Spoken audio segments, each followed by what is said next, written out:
नमस्कार दोस्तों। 1 जनवरी को दिन जब सारी दुनिया नए साल की खुशियां मना रही होती है, वहीं भारत में दलित समुदाय के लोग इस दिन को भीमा कोरे गांव में मारे गए महान सैनिकों के शौर्य दिवस के रूप में मनाते हैं। दोस्तों, भीमा कोरे गांव का युद्ध कब हुआ था और युद्ध के क्या नतीजे थे, आज इस वीडियो में हम इसी बात पे चर्चा करेंगे। दोस्तों, इसके अलावा इस युद्ध को लेकर इतिहासकारों के बीच में दो तरह के मतभेद हैं। हम इन दोनों मतभेदों के बारे में बात करेंगे। सबसे पहले आपको बता दें कि भीमा कोरे गांव का युद्ध 1 जनवरी 1818 को कोरे गांव के पास हुआ था, जो कि पुणे में पड़ता है। कोरे गांव भीमा नदी के पास पड़ता है, इसीलिए इस युद्ध का नाम भीमा कोरे गांव रखा गया। दोस्तों, आपको बता दें कि इस युद्ध के पहले भी अंग्रेजों और मराठाओं के बीच 2 युद्ध हो चुके थे। ये 2 युद्ध मराठाओं को बहुत कमजोर कर चुके थे। तब पेशवा राव बाजीराव द्वितीय अपने 28,000 सैनिकों के साथ पुणे रेजिडेंसी पे कब्जा करने जा रहे थे।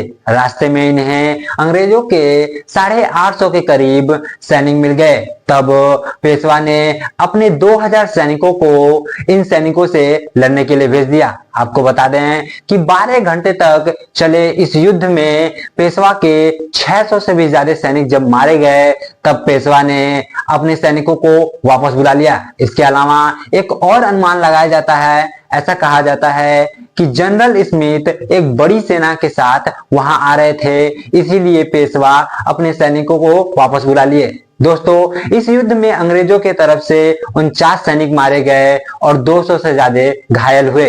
वहीं पेशवा के तरफ से 600 सैनिक मारे गए। आपको बता दें, अंग्रेजों ने इस युद्ध को एक बहुत ही शौर्य के रूप में देखा और मारे गए सैनिकों के याद में भीमा कोरे गांव में एक स्तंभ बनवाया। इस स्तंभ में सैनिकों के नाम लिखवाए।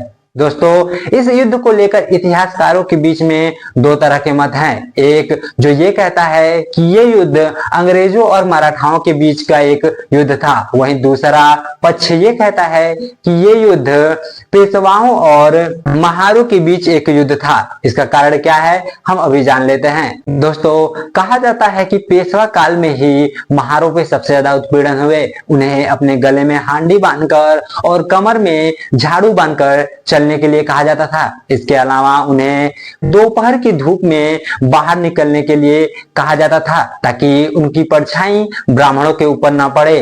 इसी चीज का बदला लेने के लिए कहा जाता है कि जब भीमा कोरे गांव का युद्ध हुआ तो अंग्रेजों ने इस युद्ध में लड़ने से मना कर दिया था, लेकिन इसमें उपस्थित महान सैनिकों ने अपना बदला लेने के लिए पेशवाओं के खिलाफ ये जंग लड़ा था और एक हद तक जीत भी गए थे। दोस्तों, वहीं दूसरा पक्ष ये मानता है कि ये युद्ध अंग्रेजों और मराठाओं के बीच एक और युद्ध था। उनका यह मानने का एक कारण यह भी है कि अंग्रेजों की तरफ से लड़ रहे सैनिक सारे महार नहीं थे।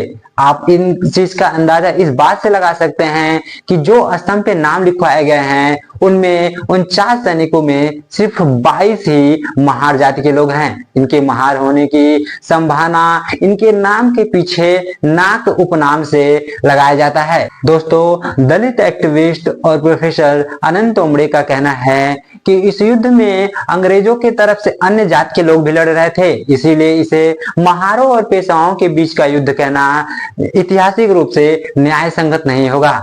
उनका यह भी मानना है कि 1 जनवरी जब 1927 में बाबा साहब अंबेडकर भीमा कोरे गांव में गए, तो उन्होंने दलित अस्मिता को जगाने के लिए इस युद्ध को मराठाओं का युद्ध न मानकर बल्कि पेशवाओं और महारों का युद्ध माना, और तभी से एक तरह का मिथ फैलना शुरू हो गया। दोस्तों, बाबा साहब का ऐसा करने के पीछे उनका निजी कारण हो सकता है, लेकिन आज के समय में करोड़ों दलित लोग 1 जनवरी को भीमा कोरे गांव में इकट्ठा होते हैं और भीमा कोरे गांव युद्ध में मारे गए सैनिकों के शौर्य को याद करते हैं। दोस्तों, आपको ये वीडियो कैसा लगा हमें कमेंट बॉक्स में जरूर बताइएगा। अगर वीडियो अच्छा लगता है तो वीडियो को लाइक और चैनल को सब्सक्राइब जरूर कीजिएगा। हम मिलेंगे आपसे अगले वीडियो में, तब तक के लिए जय हिंद।